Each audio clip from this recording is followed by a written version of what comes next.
Hallo, ich bin der Jojo und ich habe ein Buch geschrieben über mein Jahr in einem Zelt auf einer schwedischen Insel. Es heißt Draußen zu Hause und darin erzähle ich meine Geschichte, meine innere Reise und alles andere. Gibt's überall, wo es Bücher gibt.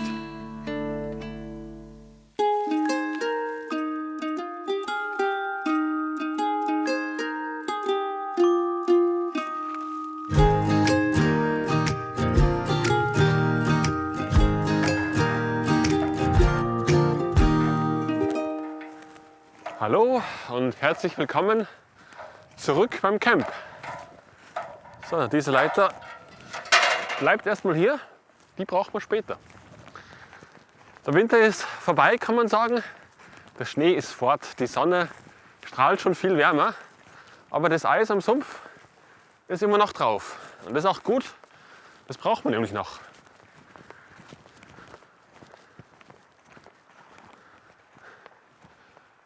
Ohne Schnee schaut alles so kahl aus irgendwie. Vor allem, wenn das Gras noch nicht wirklich grün ist, ist alles so braun. Immerhin passe ich von der Farbe her gut hier herein.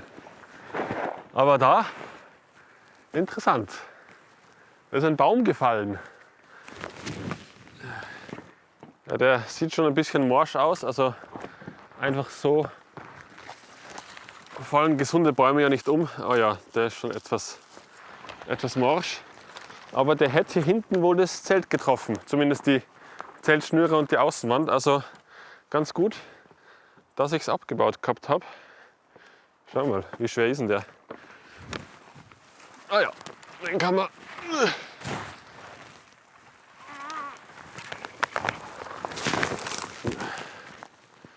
Ah ja, da sieht man auch die Wurzeln. Ja, einfach abgerissen aus den Wurzeln. Der Plan heute ist, etwas zu renovieren.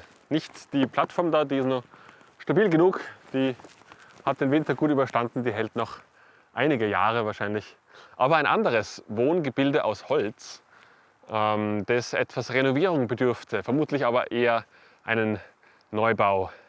Und um dorthin zu gelangen, habe ich die Leiter dabei.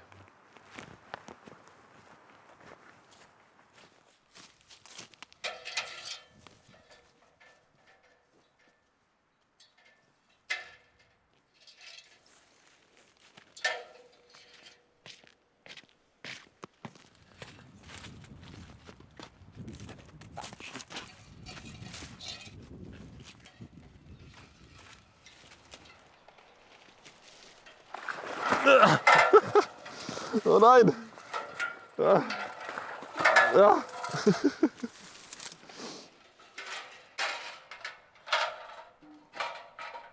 Wie praktisch, dass da oben schon jemand eine Kamera hingehängt hat.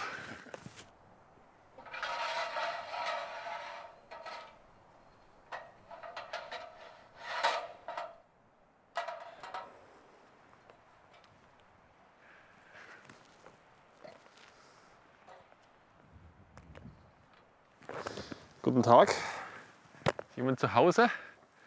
Aber das sieht schon so aus, als ob da jemand sich den Eingang schon mal vergrößert hat. Da sieht man, dass da schon irgendwie ein Specht zugange war. Es gibt hier einen Verschlussmechanismus. Schauen wir mal rein.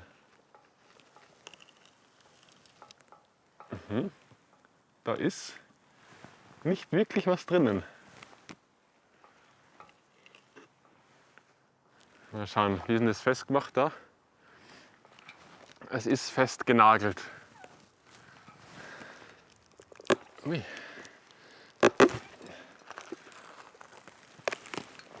Oh, da kommt der Baum mit.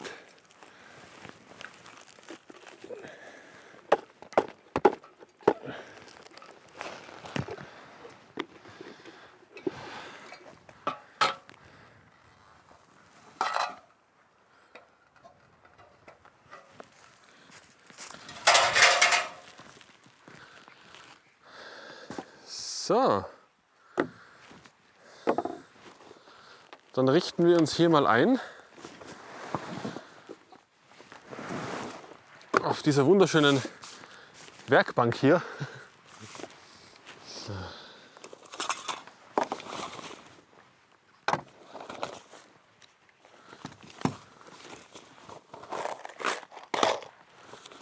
Ich habe mir hier auch aus dem Internet ein paar Anleitungen ausgedruckt zum Nistkasten bauen. Vor allem ist es da wichtig zu wissen, wie groß man denn das Einflugloch macht für die Vögel. Je nach Vogelart gibt es da unterschiedliche Größen. Das sind sehr praktische Anleitungen vom Naturschutzbund Deutschland. So. Als Holz habe ich hier ein paar Reste. Die kann man gut verwenden. So, schauen wir uns das nochmal hier an. Da sieht man nochmal genau, wie das gebaut ist. Also da ist die Klappe nach vorne auf. Ich würde es ein bisschen anders machen. Ich habe jetzt lieber, dass die Klappe oben zum Öffnen geht. Was man hier auch sieht, dass oben Teerpappe drauf ist, das werde ich nicht drauf geben. Nämlich das Problem kann dabei sein, dass wann Feuchtigkeit reinkommt, was ziemlich sicher der Fall sein wird, dass das nicht gut austrocknet. Und das sieht man auch hier. Das hinten ist es feucht und vor allem auch auf der Seite da sieht man, dass das schon ziemlich weg modert. Also es ist nicht immer hilfreich, das zu schützen, wenn ich einfach das unbehandelte Holz oben rauf gebe, bis das durchgemorscht ist oder wie man es nennt. So lange hält der ganze Kasten, glaube ich, nicht. Also das ist auf jeden Fall für ein paar Jahre gut. Und ist, glaube ich, besser, als wie Teerpappe drauf zu geben und dann trocknet es nicht aus. So, dann schauen wir mal, wie wir da beginnen.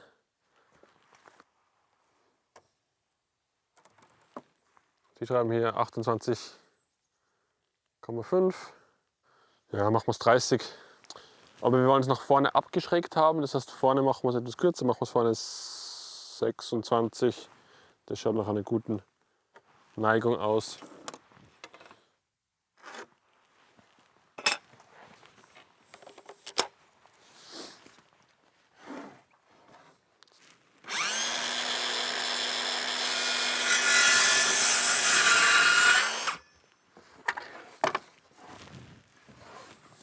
So, das war die erste Seitenwand und die kopieren wir jetzt einfach und nehmen das noch einmal. So, als nächstes die Rückwand und die müssen wir natürlich auch anschrägen. Das heißt, wenn wir uns das so vorstellen, dass die Rückwand da drauf kommt,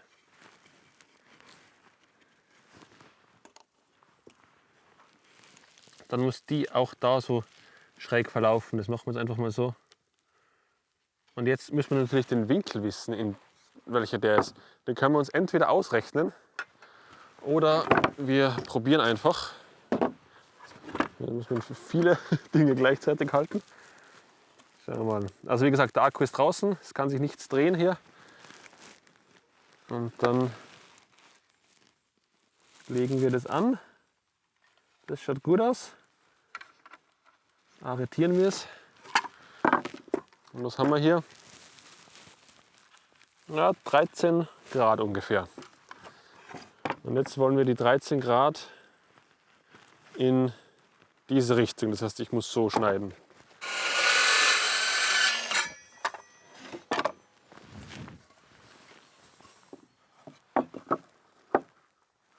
So ungefähr. Die Länge stimmt nicht ganz, aber das ist in Ordnung. Damit können wir gut leben.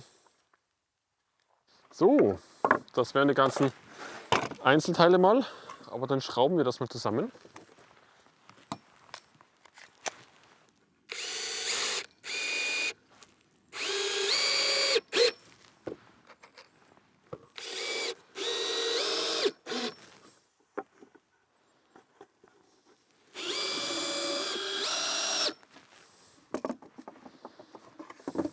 So, ungefähr so. Passt schon mal. Was wir jetzt machen, ist, dass wir unten Löcher reinbauen in den Boden.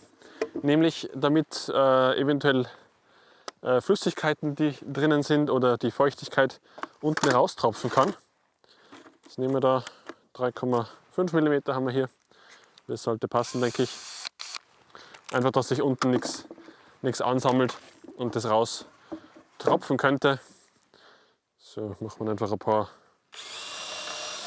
ein paar so Löcher.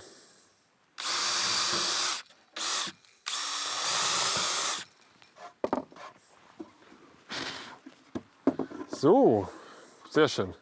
Und jetzt das Einflugloch. Schauen wir mal. Ich würde gerne eines für die Kohlmeise machen, auch für den Kleiber und die Blaumeise. Kohlmeise wäre 32 mm. Mal schauen, was habe ich hier dabei? Aha, die sind alle das kleine, aber ich müsste noch einen größeren dabei haben. Was ist das? Oh, 32. Das wäre dann exakt für die Kohlmeise. So, probieren wir das mal.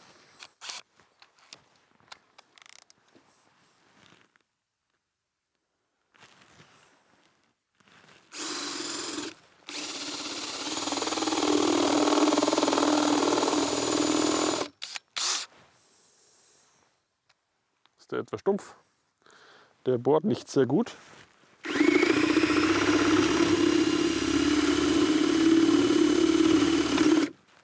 Oh ja, der ist, oh, der ist gar nicht scharf. Vielleicht bohre ich zuerst mit etwas dünnerem vor.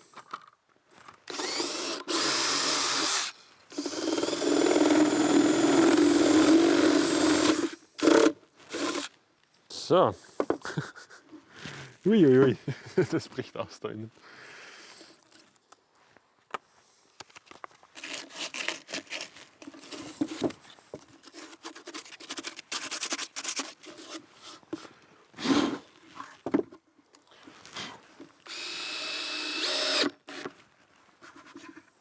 So.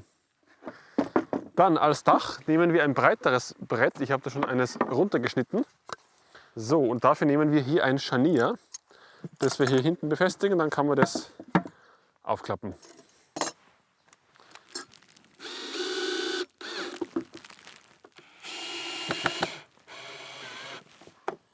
So, beinahe fertig. Jetzt fehlt noch die Montage am Baum. Ich kann das nicht direkt an den Baum montieren, weil sonst kann ich es gar nicht aufklappen, weil es zu weit nach hinten geht. Ich würde mir hierzu noch ein breiteres Stück Holz nehmen. Dieses hier zum Beispiel, das da hinten drauf kommt, und dann kann ich da das Band einklemmen und das hat mehr Abstand vom Baum.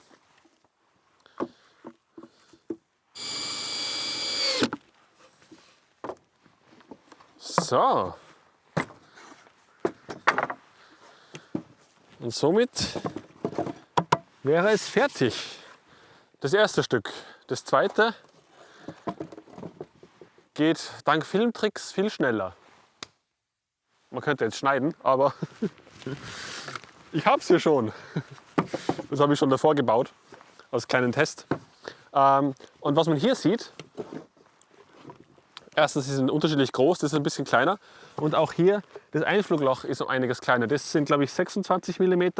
Das waren jetzt 32. Also das hier ist eher etwas für Blaumeisen, das hier wäre etwas für Kohlmeisen oder Kleiber. Mal sehen, die gibt es hier auf jeden Fall. Jetzt möchte ich es noch aufhängen probieren.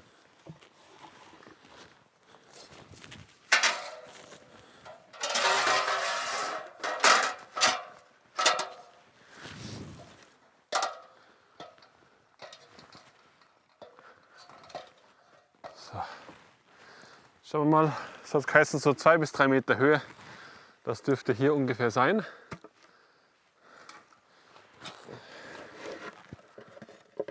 Kommen wir da in den Baum.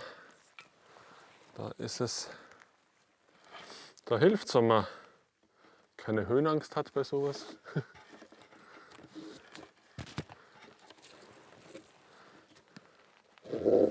So. Und hält das? Na ja, ganz okay.